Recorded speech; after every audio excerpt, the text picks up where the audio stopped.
10 number का सवाल है और इसका व्युत्क्रम निकालना है, ठीक ना। व्युत्क्रम निकालना है। ए बराबर तुम्हारे पास दिया है, कैसे निकालते हैं, ए इंटू ए इनवर्स बराबर आई, ठीक है। इस पे हम निकालते हैं। ए का मान तुम्हारा सवाल में ही दे रखा है, 3 है, माइनस का 1 है, माइनस का 4 है और 2 है। हमने लिख दिया ए इनवर्स है तो ए इनवर्स लिख दिया, बराबर में आई का मान लिखना है, तो आई का मान भी हम लोगों ने लिख दिया। समझ गए, बहुत बढ़िया। अब देखो यहाँ पर हम क्या करेंगे ना, इस C1 C2, ये पूरा क्या है C1 है, ये पूरा क्या है C2 है, याद रखना। खड़े खड़े हम लोग आज अप्लाई करेंगे, यानी C1 में अप्लाई करेंगे और C1 में क्या कर देंगे, 2 से C2 में गुणा करके जोड़ देंगे, यानी ऐसे। क्योंकि इसको एक बनाना है ना, सबसे पहले इस वाली चीज़ को हम क्या करते हैं, इसकी तरह बनाते हैं। तो 3 को हमें क्या बनाना होगा, 1, और -1 को 0।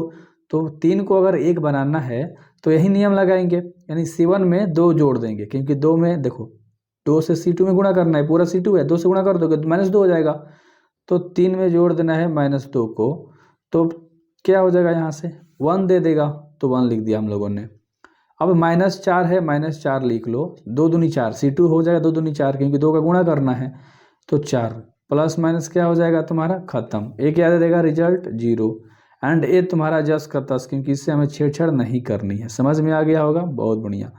ए इन्वर्स है, ए इन्वर्स बराबर में इधर भी वही चीज़ अप्लाई होगा। ये पूरा C1 है, इसमें 2 का गुणा कर दोगे 0 ही रह जाएगा, तो जोड़ दोगे तो 1 ही रहेगा, और इसमें जोड़ दोगे तो 2 0 2 हो जाएगा, और ये जस का तस। इतना उम्मीद करता हूँ अच्छे से समझ में आया होगा। अब हमें क्या करना है, ध्यान से समझो। इस 2 को पहले 0 बनाओ, या -1 को 0 बनाओ। तो -1 को हम 0 बनाएंगे, ध्यान से समझना।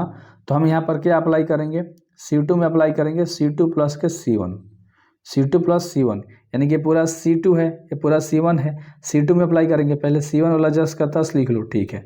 C2 में अप्लाई कर रहे हैं और C2 में C1 जोड़ देंगे, तो प्लस माइनस माइनस, यानी कि 0 हो जाएगा यहाँ पर, बहुत बढ़िया। और 2 में 0 को क्या कर दो तुम, जोड़ दो, तो यहाँ पर तुम्हारा क्या ही रह जाएगा, 2 ही रह जाएगा। समझ गए ध्यान से। ए इन्वर्स था तो ए इन्वर्स बराबर के बाद जो है उसको लिखो। हमें C1 से कोई मतलब नहीं है, C1 जस का तस लिख दिया। C2 में हम जोड़ रहे हैं तो जोड़ देंगे तो 1 हो जाएगा, और इसमें जोड़ देंगे तो ये 3 हो जाएगा। इतना हम लोगों ने अच्छे से लिख लिया। अब सिर्फ एक चीज़ बचा, 2 को हटा रहा है, 0 यहाँ पर 1 लेकर आ रहा है, तो 2 से 2 में भागा दे देंगे तो क्या हो जाएगा, ये पूरा C2 है ना, इसमें 2 का भागा दोगे तो ये 0 ही रह जाएगा। तो पहले C2 में हम अप्लाई करेंगे और C2 में 2 का भागा दे देंगे। C2 में किससे भागा दे देंगे, 2 से भागा दे देंगे, ठीक है। तो C1 जस का तस, इसमें 2 का भागा दोगे 0, इसमें 2 का भागा दोगे तो 2 से 2 में भागा दोगे तो क्या बन जाएगा, 1 बन गया।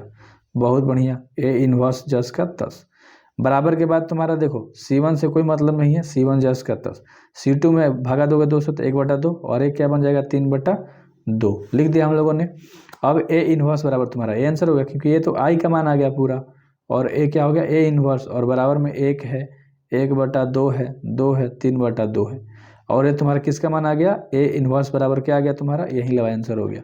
इसको लिख लेना यहाँ पर 1, 1/2, 2, 2/3 आंसर।